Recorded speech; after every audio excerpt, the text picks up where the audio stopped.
Es lunes 14 de marzo de 1955, poco antes de las 7 de la mañana, en la zona industrial de Monterrey. Amalia, de 23 años, se detiene frente al torno de entrada de una fábrica textil. Lleva una falda oscura bajo un delantal gris, un pañuelo apretado sobre el cabello y una fiambrera de aluminio que golpea suavemente contra su pierna. En el bolsillo guarda un peine pequeño, unas monedas para el autobús de regreso y una fotografía doblada de su madre. A su alrededor, los camiones descargan pacas de algodón. Del otro lado de la puerta, las máquinas todavía no rugen.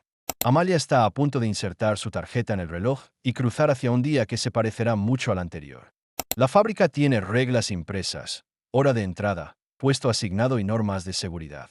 Pero las que más pesan no aparecen en ningún tablero. Llegan en consejos de una vecina, miradas de una supervisora y frases durante la cena. ¿Cómo peinarse? ¿Cuándo hablar? ¿Qué no contar? ¿Cuánto aguantar antes de quejarse?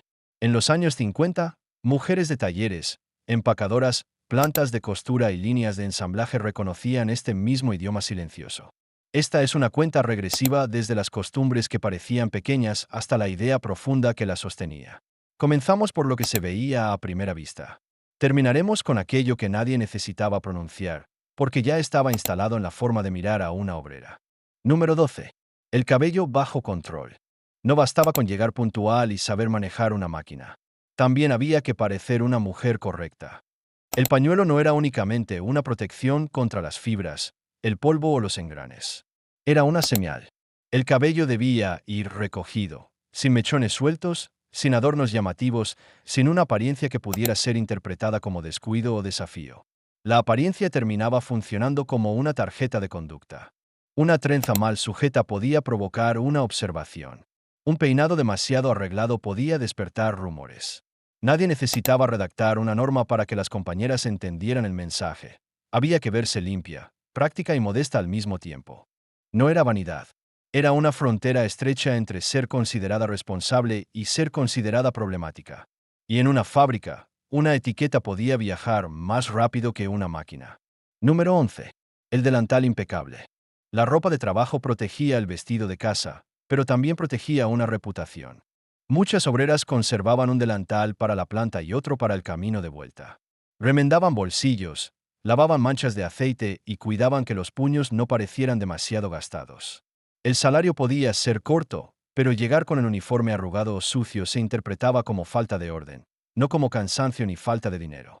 El delantal era parte de una exigencia contradictoria. Se esperaba que produjeran como obreras y se presentaran como hijas, esposas o muchachas respetables. No estaba escrito en el reglamento. Pero una mujer que se veía descuidada podía recibir menos paciencia, menos confianza y más vigilancia. La tela del delantal decía algo que nunca debió tener que decir, que incluso trabajando duro, debía parecer que nada la había desordenado. Número 10. La lonchera sin vergüenza. El descanso de comida no era solamente un descanso. Era una vitrina. En los vestidores y los patios, las fiambreras se abrían una junto a otra, tortillas envueltas en papel, arroz frío, frijoles, pan, café en termos pequeños. Una obrera podía trabajar junto a decenas de mujeres, pero esa media hora mostraba quién llegaba desde una casa estable, quién vivía lejos, quién sostenía hermanos y quién trataba de ocultar que no había alcanzado para más. Por eso muchas evitaban pedir prestado. O aceptaban con una sonrisa y devolvían el favor aunque luego les faltara una moneda para el transporte. La regla no decía que había que comer bien. La regla decía que había que cuidar la dignidad frente a las demás. Dejar ver la necesidad podía traer bromas, lástima o distancia. La lonchera no contenía solo comida. Contenía una historia familiar que cada mujer intentaba mantener cerrada. Número 9. Hablar sin ocupar espacio. Las máquinas hacían tanto ruido que nadie podía conversar mucho. Sin embargo, el silencio que se esperaba de las obreras no dependía solo del ruido. Hablar demasiado podía ser distracción. Reír alto, falta de seriedad. Preguntar varias veces, insolencia. Una supervisora podía llamar la atención sin levantar la voz. Bastaba con mirar por encima de los lentes o anotar un nombre en una libreta. La trabajadora ideal debía entender pronto, moverse rápido y hablar solo cuando fuera necesario. Las injusticias era mejor no nombrarlas frente a quien repartía puestos o aprobaba permisos. No era que las obreras no tuvieran voz. En las casas, en los autobuses y entre amigas, esa voz existía y era intensa. pero dentro de la línea de producción se les enseñaba a reducirla. Una voz demasiado visible podía ser tratada como un problema antes de que alguien escuchara lo que tenía que decir. Número 8. No hacer demasiadas preguntas. La mujer recién llegada aprendía pronto que había preguntas seguras y preguntas peligrosas. Podía preguntar dónde se guardaba una herramienta. Preguntar por qué una compañera ganaba más o por qué un supervisor cambiaba una jornada sin aviso era entrar en terreno delicado. Las fábricas de los años 50 funcionaban con jerarquías claras. El dueño estaba lejos. El gerente era una figura formal. El jefe de piso era quien veía cada error. Para una obrera sin ahorros ni contactos, discutir con esa cadena podía significar el puesto más pesado, perder horas o quedar marcada. No hacía falta una amenaza directa. La respuesta evasiva, la sonrisa fría o el cambio de turno eran suficientes. La pregunta que no se hacía terminaba siendo otra pieza de la maquinaria. Número 7. Agradecer el empleo. Para muchas mujeres, tener un puesto en una fábrica era una oportunidad real. Permitía pagar renta, estudios de un hermano o llevar dinero propio a la casa. Precisamente por eso, la gratitud podía ser una obligación. Se esperaba que una obrera agradeciera el contrato, aunque fuera temporal, que agradeciera el turno, aunque saliera de noche, que agradeciera una tarea menos pesada, aunque el pago no cambiara. El miedo a perderlo hacía que un favor pequeño pareciera una deuda enorme. La regla no decía no reclames. Decía algo más sutil. Recuerda que hay otra mujer esperando tu lugar. Esa idea enfrentaba a compañeras que compartían el mismo cansancio. En vez de preguntar por qué el salario no alcanzaba, muchas aprendían a competir por demostrar que podían soportar más. La gratitud dejó de ser un sentimiento. Se volvió una forma de obediencia. Número 6. Parecer una mujer decente. La fábrica no terminaba en la puerta de salida. Seguía en el barrio, en la iglesia, en la familia y en el autobús. Una joven que trabajaba rodeada de hombres era observada con una severidad que no caía sobre ellos. Si regresaba tarde, si reía con un compañero, si se pintaba los labios antes del turno o si decía que prefería guardar parte de su sueldo para sí misma, alguien podía convertirlo en motivo de sospecha. La independencia económica era celebrada mientras no pareciera demasiada independencia. Había padres que vigilaban en qué gastaban sus hijas, novios que pedían dejar la fábrica tras la boda y vecinas que confundían una mujer sola con una mujer disponible. No era una costumbre inocente. Era un examen permanente de reputación. La obrera debía aportar dinero como adulta, pero comportarse como si no tuviera derecho a decidir plenamente sobre su propia vida.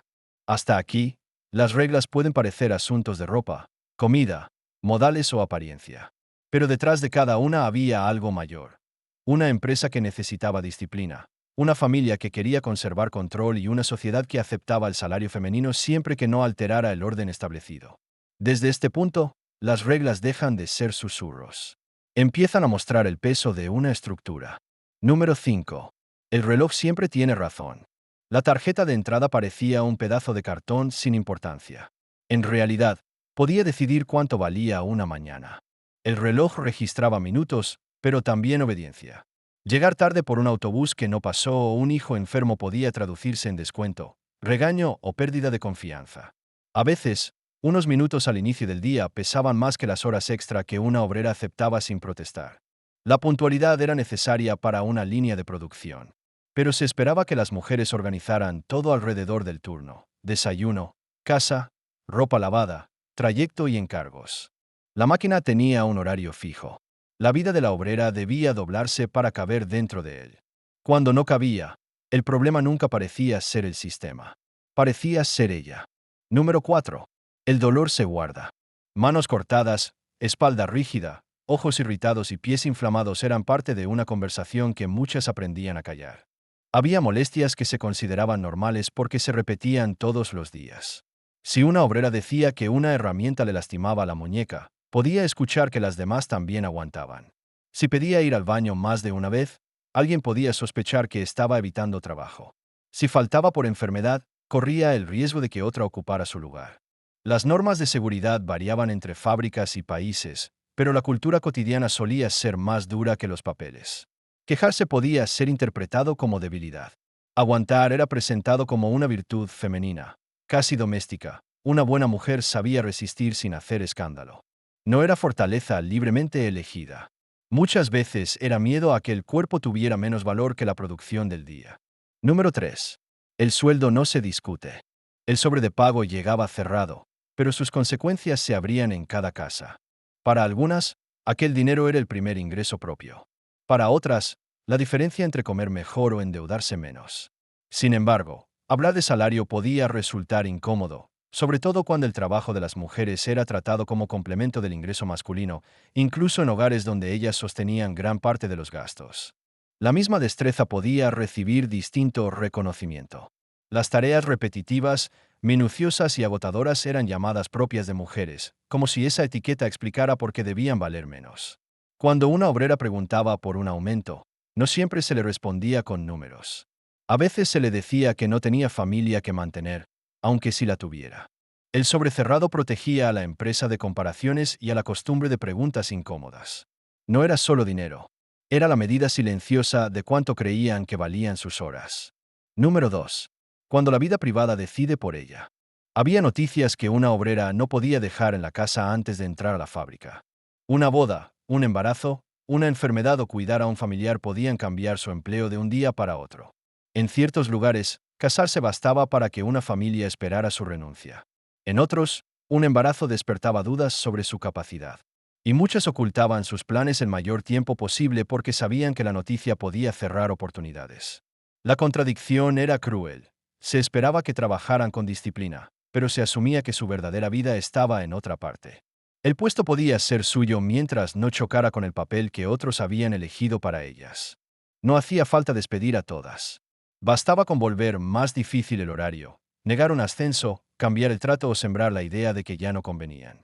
Una decisión íntima podía convertirse, sin aviso, en una sentencia laboral. Número 1. Un trabajo prestado. La regla más profunda nunca aparecía en el reloj, el contrato ni el delantal. Era la creencia de que el trabajo de una mujer era provisional. La obrera podía dominar una máquina, entrenar a una compañera, sostener su casa y volver por la noche a una segunda jornada de cuidados. Pero muchas instituciones seguían tratándola como si estuviera ocupando un lugar de paso, hasta que se casara, hasta que tuviera hijos, hasta que un hombre necesitara el puesto, hasta que la familia decidiera otra cosa. Por eso se vigilaba su apariencia. Por eso se esperaba gratitud. Por eso su dolor parecía menos urgente y su salario menos discutible. No eran reglas aisladas. Eran consecuencias de una idea antigua, que su esfuerzo podía ser indispensable, pero su autonomía no debía serlo. La fábrica necesitaba sus manos, paciencia y resistencia. La sociedad quería que esas manos siguieran disponibles para obedecer en casa y no reclamar demasiado espacio. Esa es la verdad que unía todas las reglas. No se les pedía solamente producir. Se les pedía demostrar, cada día, que podían trabajar sin dejar de pertenecer a alguien más. Cuando Amalia cruza el torno, no entra solamente a una sala de telares. Entra a un mundo construido con leyes, contratos, jerarquías, prejuicios familiares y costumbres repetidas hasta parecer naturales. Algunas reglas estaban impresas. Otras vivían en una mirada al delantal, el silencio ante una pregunta y el sobre de pago que nadie abría frente a las demás. Por eso su pañuelo no era solo un pañuelo. Su fiambrera no era solo una fiambrera. Su tarjeta de entrada no medía únicamente minutos. Cada objeto llevaba una instrucción invisible sobre cómo debía verse, hablar y resistir una mujer que trabajaba. Las máquinas terminarán por encenderse. Amalia acomodará las manos y comenzará el turno. Desde afuera, parecerá una escena común. Pero quien recuerde el olor del aceite, el golpe del reloj o una lonchera de aluminio guardada en casa quizá reconozca que, detrás de cada jornada, había una vida intentando no desaparecer entre el ruido. Que ese recuerdo conserve el nombre de quienes lo vivieron.